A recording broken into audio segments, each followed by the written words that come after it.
Tariq Ramadan dénonce une cabale. 2 femmes l'accusent de viol. Elles ont porté plainte. L'une de ses victimes présumées parle à visage découvert. Son témoignage glaçant met à mal l'image déjà très controversée de l'islamologue suisse. Le rappel des faits avec Mévalou. Le pavé dans la mare, c'est elle qui l'a jeté. Enda Ayari est la première femme à avoir porté plainte contre Tariq Ramadan qu'elle accuse de viol. Elle est aussi la seule à oser témoigner à visage découvert. D'une situation, entre guillemets, que je pensais qui allait être très agréable, sympathique, ça s'est transformé en cauchemar. Les faits remonteraient à mars 2012. L'agression aurait eu lieu dans un hôtel parisien. C'est à la demande de Tariq Ramadan, avec qui elle entretient une relation écrite, qu'Enda s'y serait rendue pour parler islam. Enda voit alors en lui un guide spirituel alors qu'elle vient de divorcer et de renoncer au voile. Il m'a littéralement sauté dessus. Je l'ai repoussé, mais comme il est plus fort que moi, en fait, il m'a forcé, puis après il m'a frappé. Il m'a vraiment frappé très fort, il m'a giflé. Ensuite, il m'a étranglé, donc il m'a coupé la respiration. Tariq Ramadan l'aurait alors violée. Avant de se moquer d'elle, terrorisée, Enda se tait. Le fait de ne pas porter le voile, parce qu'il m'en a parlé aussi, le fait que je sois habillée à l'occidental, c'était une manière de provoquer le désir. Donc pour lui, je n'avais que ce que je méritais et je n'étais pas assez expérimentée. Des propos en contradiction totale avec le musulman moderne que l'intellectuel se dit être. Tariq Ramadan refuse de s'exprimer. Il l'a fait pour la première fois samedi sur un réseau social, 2 jours après une deuxième plainte déposée contre lui. Il se dit victime d'une campagne de calomnie. Sur la toile, les partisans du théologien qui enseigne à l'université d'Oxford dénoncent un complot sioniste. Ses détracteurs, eux, voient dans ces révélations ce qu'ils ont toujours dénoncé, un double discours. Voilà ce qui est important comme processus.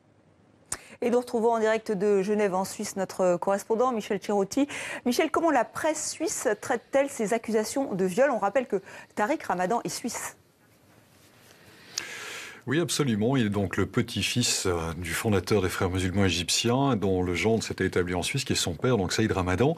Et Tariq et son frère Hani Ramadan sont tous les deux nés à Genève. Alors, la presse suisse, évidemment, a suivi cette affaire dès le départ.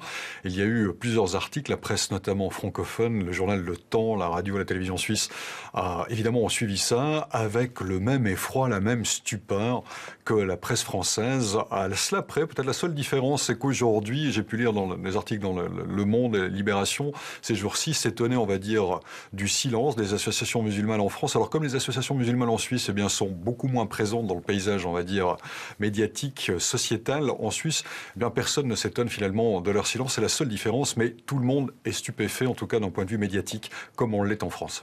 En France, Tariq Ramadan a une image controversée, sulfureuse. Est-ce que c'est le cas en Suisse ?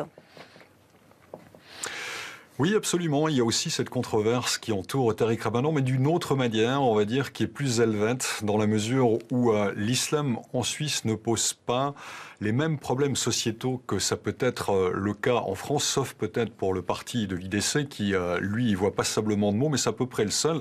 Sinon, le respect de la laïcité en Suisse fait qu'on tolère voilà, tout à fait l'islam. Ça ne pose pas véritablement de soucis par rapport à ça. Puis il faut dire qu'aussi, c'est un autre islam. Ce sont peut-être d'autres musulmans en Suisse qu'en France. Ce n'est pas tellement des musulmans d'Afrique du Nord qu'en en Suisse, sont plutôt des musulmans qui viennent de l'éclatement des Balkans et qui viennent aussi passablement de Turquie.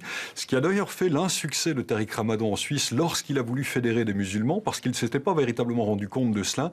Lui qui avait plutôt une orientation, on va dire, française ou sur le modèle français, s'est trouvé peu suivi par ces musulmans qui habitent principalement la Suisse alémanique et qui n'étaient pas du tout sensibles aux arguments de Tariq Ramadan. Mais cela dit, eh bien, évidemment qu'il a aussi, chez les intellectuels, chez les journalistes, chez les gens qui suivent, on va dire, les problèmes de société, le même sentiment de controverse que l'on peut avoir en France, mais peut-être de manière moins répandue, on va dire, à l'échelle de la société, et évidemment avec moins les extrêmes qu'on entend dans les discours et dans les rapports de force qu'il peut y avoir au niveau de ces discours précisément en France. Merci Michel Cerotti pour cette